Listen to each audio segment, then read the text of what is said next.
Sino po naniniwala isang araw, alaala na lang ang payo ng mga magulang mo sa'yo?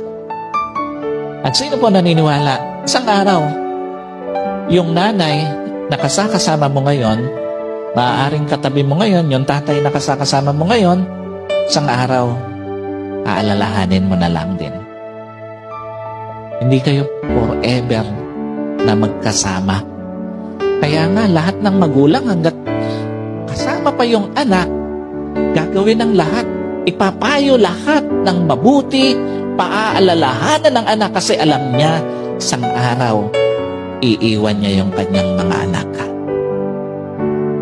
Isang araw, hindi lang payo ng mga magulang mo ang magiging alaala. Kahit magulang mo isang araw, magiging alaala na lang sa buhay mo. Kaya nga napakapalad mo kung may magulang ka pa ngayon na kasama, may magulang ka pa ngayon na nagpapayo sa'yo, may magulang ka pa na nagpapaalala sa'yo. Kasi one day, wala na yan sa tabi mo. Yung mga payo niya, alaala na lang din sa buhay mo.